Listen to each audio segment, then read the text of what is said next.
Bueno, buenas noches a todos. Entonces, invitamos a Sora y a Santiago de la Fundación Construir, quienes nos van a presentar el informe, que nos acompañe con la segunda parte de la presentación. Bienvenida y adelante. Bueno, muchas gracias, José. Eh, como les explicaba Susana, este informe es importante porque el Estado, a partir de sus rendiciones de cuentas, que son obligatorias, además por mandato de la Constitución, nos dice cómo está la justicia cada año, ¿no? Entonces, este informe viene a ser la contraparte de cómo vemos como sociedad civil que está esta justicia, ¿no? Entonces, obviamente no coinciden las percepciones del Estado y de los ciudadanos. ¿Y por qué no coinciden? Porque la mayoría de los informes de rendición de cuentas que hace el Estado, las instituciones de justicia, se centran en informar aspectos que no tienen interés social. Si ustedes revisan alguna vez las páginas web del Consejo de la Magistratura, del Tribunal Supremo, de cualquiera de estas instancias, van a ver que la información está centrada en actos protocolares, en invitaciones a las que asisten y no, por ejemplo, en decir cuántos jueces están institucionalizados, cuántos han sido designados por convocatoria, ¿no? Entonces, como una crítica de la información que nosotros necesitamos como sociedad civil. Entonces, como les decía Susana, puedes poner, perdón, no es esa diapositiva, sí, gracias, Susi. Entonces, lo que hemos hecho en los informes desde el 2018 es hacer un análisis de la independencia institucional, que es la que ha abordado Susana, y de la independencia individual para ver cuál es ahorita nuestro baremo de independencia a partir de los estándares internacionales. Entonces, yo les voy a hablar un poco de la independencia individual, o sea, qué está vinculada a la independencia individual, a la garantía que tiene que dar el Estado de que el juez en lo personal pueda ser independiente, ¿no? O sea, la independencia judicial está vinculada a que el órgano como órgano sea independiente, que lo hace a través del presupuesto, de las garantías de las que habló Susana, pero además tiene que garantizar también que los jueces solamente dependan de la Constitución y las leyes, ¿no? Que ese sea su marco normativo y que no haya otro nivel de dependencia de los jueces. Entonces, ¿cómo se garantiza esto de acuerdo a los estándares? El primer elemento que es bien importante es un proceso adecuado de nombramiento, ¿no? Entonces, nosotros en los informes lo que hemos hecho es ver el proceso de nombramiento de las altas cortes y el proceso de nombramiento de los jueces, digamos, de circuito de carrera. Entonces, cuando hablamos del proceso de altas cortes, ¿no es cierto? Ahí hemos analizado a lo largo de los informes y en este especialmente nos hemos centrado en ver, o sea, cómo ha sido el primer proceso de elección de máximas autoridades judiciales de altas cortes a partir de la Constitución de 2009 que establece, ¿no es cierto?, esta elección por voto popular. Entonces, ahí hemos analizado cómo ha sido el proceso de preselección, porque si bien la Constitución Política del Estado dice que las máximas autoridades judiciales se eligen por voto popular, en la práctica nosotros los bolivianos no elegimos a estas autoridades. ¿Por qué? Porque elegimos a las autoridades que preselecciona políticamente la Asamblea Legislativa, ¿no? Entonces se entiende que ese proceso de preselección, de acuerdo a los estándares, debería buscar a las personas más idóneas y más meritocráticas. Hemos analizado en los informes, esencialmente en este último, cómo ha sido este primer proceso de preselección del 2011, ¿no? Y ahí, o sea, se puede establecer no solamente por informes de la sociedad civil boliviana, sino por informes que han hecho organizaciones internacionales como DPLF y como han hecho también organismos internacionales como la Comisión, el propio relator para la independencia, Diego García Sayán, ¿no es cierto? En que en este primer proceso de preselección en la Asamblea Legislativa, como había un solo partido político que ostentaba los 2/3 necesarios para preseleccionar, no ha habido un debate al momento de establecer el reglamento de preselección ni al momento de preseleccionar, ¿no? Es así que no habían parámetros claros, no se ha valorado la meritocracia, no se ha medido la idoneidad de estas personas y han sido preseleccionadas por ese bloque político que tenía un solo partido, ¿no? Entonces no ha habido pluralismo, ¿no? Político para elegir a esas autoridades del 2011, ¿no? Han sido elegidas directamente en plancha por un solo partido, ¿no? El resultado de esa preselección del 2011 cuando ya ha sido el pueblo el que ha tenido que votar por esa preselección, ¿no es cierto?, nos da un resultado de votos nulos del 42.60% y votos blancos del 15.07%. ¿Qué quiere decir eso? Que más del 60% de los bolivianos le hemos dicho no a esa preselección política, ¿no? ¿Qué quiere decir? Que si realmente la finalidad del voto popular hubiera sido que la población elija, ¿no es cierto?, entonces este 60% tendría que haber inhabilitado esta preselección. Pero como la norma no establecía eso, bastaba con que tenga un voto más una persona, ¿no es cierto?, aun cuando tenga menos votos que los votos blancos y nulos, para ser elegida, ¿no? Entonces ahí hemos tenido los primeros magistrados elegidos, ¿cierto?, las máximas autoridades judiciales elegidas por voto popular el 2011. De esas autoridades elegidas el 2011, existen estudios, ¿no es cierto?, que determinan que solamente el 4% de estas autoridades no han estado inmiscuidas o denunciadas en un hecho de corrupción, ¿no? O sea, la situación de este primer tribunal, de estas primeras máximas autoridades judiciales, ¿cierto?, o sea, torna tan ineficaz esta modalidad de elección que en 2016 el propio gobierno de ese entonces llama a la cumbre de justicia, ¿no?, con la idea de cambiar o ver cómo se podía mejorar este proceso de elección viendo los resultados del proceso de 2011. Sin embargo, en esta cumbre de justicia, ¿no es cierto?, solamente 2 elementos se modifican del primer proceso. Se crea un perfil de magistrado, ¿no es cierto?, que es un avance, se establece cómo debería ser un magistrado del Tribunal Supremo, un consejero de la magistratura, un magistrado del Tribunal Constitucional, y además se permite a las universidades que participen a partir de elaborar los exámenes para estos postulantes, ¿no? Sin embargo, esos 2 adelantos que se dan en este proceso no tienen una efectividad material. ¿Por qué? Porque nuevamente el 2017, las máximas autoridades, la Asamblea Legislativa Plurinacional está conformada por más de 2/3 de un solo partido, ¿no? Entonces, nuevamente, más allá, ¿no es cierto?, de que hubieran habido personas que hubieran tenido mayores méritos, ¿no?, nuevamente son elegidos en plancha, ¿cierto?, los que contaban con ese aval político, ¿no? Y ahí tenemos el segundo, ¿no?, o las segundas máximas autoridades judiciales, que son las que se encuentran a la fecha a partir de la declaración 49/2023 del año pasado, del 11 de diciembre, en la que el Tribunal Constitucional, ¿no es cierto?, prorroga toda esta cúpula judicial y se prorrogan ellos mismos, ¿no? Entonces, esos son los 2 resultados que hay. ¿Cuál es la diferencia fundamental con este tercer proceso? Este tercer proceso, la convocatoria, la emite la Asamblea Legislativa en marzo del 2023 y debió haber finalizado la gestión anterior, porque las autoridades actuales fenecían su mandato el 31 de diciembre del 2023, ¿no? Entonces, ¿cuál es la diferencia fundamental entre este proceso y los 2 anteriores y por qué no se ha llevado a cabo este tercer proceso? Porque en el primer y en el segundo proceso había una mayoría de 2/3 de un único partido. En cambio, en este tercer proceso no. Entonces tenía que haber un consenso al interior de la Asamblea para preseleccionar, y como no se podía preseleccionar solamente a partir de criterios políticos, sino que tenían que entrar ya criterios de meritocracia e idoneidad, no hay ese consenso, y por eso, a partir del manejo de la jurisdicción constitucional, tanto de las salas constitucionales como del propio Tribunal Constitucional, es que se paraliza este tercer proceso hasta la fecha, ¿no? O sea, que se supone que va a continuar el 1 de diciembre de este año, que es cuando nosotros vamos a ir a votar. Entonces, ¿por qué hacemos este análisis sobre las máximas autoridades judiciales?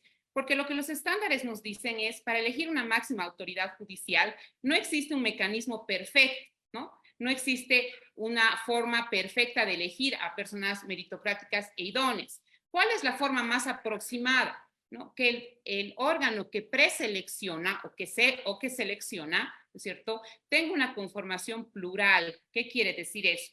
Que esté conformado por políticos, ¿no es cierto?, miembros de la Asamblea Legislativa en el caso boliviano, pero también por miembros de las universidades, de las academias, incluso los medios de comunicación, la sociedad civil, los pueblos indígenas, para que esta conformación sea plural y no responda únicamente a criterios políticos como ha sido, ¿no es cierto?, los dos procesos anteriores. Entonces, este proceso de nombramiento de altas autoridades judiciales en Bolivia no ha cumplido con ninguno de estos estándares. Ahora, ese proceso de nombramiento también tiene que darse cuando hablamos de los jueces, ¿no? No solamente de las altas cortes, ¿no? Y para ello, los estándares nos hablan de tres elementos centrales, ¿no? Primero, el proceso de nombramiento, las garantías de estabilidad laboral y la remoción de los cargos respetando el debido proceso. En Bolivia, ¿cierto? Cuando hablamos ya de los jueces, ¿cierto? De los jueces de circuito, de los jueces de instrucción, de los diferentes jueces que hay, la situación de precariedad de la carrera judicial es lo que va a marcar estos tres elementos. ¿Por qué? Porque en Bolivia existe un reglamento de la carrera judicial que es del 2018. ¿No? ¿Qué nos dice este reglamento? Que hay dos formas de ingresar a la carrera judicial, ¿no? Una por convocatoria del Consejo de la Magistratura y otra formándote en la Escuela de Jueces, ¿no? Pero este reglamento no habla de una modalidad ordinaria, ¿no? Que debería decir la modalidad ordinaria de ingreso es a partir del curso que se haga en la Escuela de Jueces, ¿no? Sino que establece que indistintamente se puede ingresar a la carrera judicial. Entonces, por ejemplo, ¿cierto? Lo vamos a ver un poquito más adelante con detenimiento. En esta gestión, en la gestión 2023, ¿no? Muchos jueces que egresan del tercer curso de formación de la Escuela de Jueces, ¿no? No son designados como jueces y se convocan públicamente, ¿cierto? Para esos cargos que ellos ya estaban en este proceso. Entonces, a la fecha existen más jueces de carrera designados por convocatoria que jueces de carrera que hayan salido de la Escuela de Jueces, lo cual es grave. ¿Por qué? Porque estos jueces designados por convocatoria, ¿cierto? Esta convocatoria es totalmente discrecional del Consejo de la Magistratura, ¿no? El Consejo de la Magistratura, de 15 jueces que se presentan a 2 cargos, elige, ¿no es cierto?, a cualquiera de estos 15, no hace prevalecer las notas mayores de los postulantes. De esta forma, ¿no es cierto?, estos jueces van a tener siempre una vinculación con el órgano que les ha designado, que es el Consejo de la Magistratura. Entonces, realmente no hay un proceso adecuado de nombramiento. ¿Por qué? Porque el reglamento de la carrera judicial no establece que la modalidad de ingreso debe ser, ¿no es cierto?, de manera ordinaria a partir de la Escuela de Jueces. Sobre las garantías de estabilidad laboral, ¿no? Lamentablemente los jueces en nuestro país no tienen garantías de estabilidad laboral, ¿no? Es el mismo órgano, el Consejo de la Magistratura, el que tiene la potestad disciplinaria contra ellos, ¿no? Muchos de ellos son suspendidos, removidos, trasladados, ¿no es cierto?, por la línea de pensamiento de sus resoluciones, lo cual está prohibido por los estándares. Existen muchos casos, por ejemplo, de una jueza en Sucre, que es donde yo estoy, ¿no? O sea, que saca una resolución que abordaba un tema político de la resistencia cochala, como se llama, y esta jueza inmediatamente por darles medidas sustitutivas a estas personas, ¿no es cierto?, es procesada disciplinariamente. Entonces, no se cumplen con estas garantías de estabilidad laboral que fijan los estándares, ¿no? Y tampoco se cumplen, ¿no es cierto?, con los estándares del debido proceso cuando se los va a destituir a estos jueces, ¿no? Y ahí tenemos, por ejemplo, un caso que ya está con informe de fondo en la Corte Interamericana de Derechos Humanos, que es un caso en el que el Consejo de la Magistratura, el 2018, mediante una carta de agradecimiento, agradecen sus funciones a más de 70 jueces bolivianos, ¿no?, sin seguirles ningún tipo de proceso, ¿no? Entonces, estos tres elementos que tampoco se cumplen cuando hablamos de jueces, nos hacen ver que en Bolivia realmente la carrera judicial es muy precaria, ¿no? ¿Por qué? Porque además, o sea, un juez cuando ingresa a través de convocatorio de la Escuela de Jueces a la carrera judicial, no tiene la posibilidad de ascender y ser vocal, ¿no? Y luego no tiene la posibilidad de ser magistrado. O sea, la carrera judicial en Bolivia solo tiene un piso, ¿no? Solo puedes ser juez y cuando quieres ser vocal tienes que renunciar a tu carrera judicial y presentarte como vocal, que vas a ser elegido directamente por el Tribunal Supremo de Justicia en el caso de los vocales ordinarios, ¿no? Entonces, todo este panorama nos muestra, ¿no es cierto?, que tanto en las máximas autoridades o las altas cortes, ¿cierto?, no gozan de independencia individual como tampoco lo hacen los jueces, ¿no? Y tenemos datos, ¿no es cierto?, que hemos ido relevando en los informes sobre el número de jueces de carrera, ¿no es cierto?, en los últimos años, ¿no? Entonces, fíjense que parecería que hay un adelanto grande, porque si nosotros vemos la gestión 2022, ¿no es cierto?, jueces de carrera, había un 58% de jueces de carrera y el 41% eran jueces provisionales o que no estaban en la carrera, ¿no?